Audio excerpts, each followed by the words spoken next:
बिस्मिल्लाहिर्रहमानिर्रहीम। मिस्र में एक शख्स मस्जिद के बराबर रहता था, पाबंदी से अजान देता और जमात में शिरकत करता।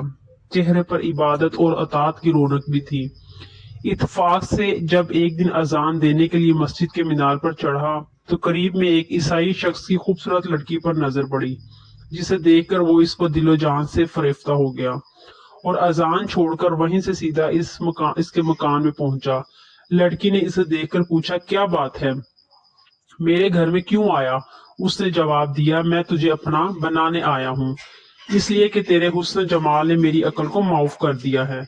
लड़की ने जवाब दिया, मैं कोई तोहमत वाला काम नहीं करना चाहती हूँ। तू इससे पेशकश की कि मैं तुझसे निकाह करूंगा। लड़की ने कहा कि तू मुसलमान और मैं ईसाई हूँ, मेरा बाप इस रिश्ते पर तैयार ना होगा। इस शख्स ने कहा कि मैं खुद ही ईसाई बन जाता हूँ। चुनाचे इसने महज इस लड़की से निकाह करने की खातिर ऐसी मजहब कबूल कर लिया। नाउज बिल्लाह मिन जालिका। लेकिन अभी वो दिन भी पूरा नहीं हुआ था कि ये शख्स इस घर में रहते हुए किसी काम के लिए छत पर चढ़ा और किसी तरह से ना वहां से गिर पड़ा, जिससे इसकी मौत वाकया होगी। अफसोस, बहुत अफसोस, दीन भी गया और लड़की भी हाथ ना आई। अस्तगफिर।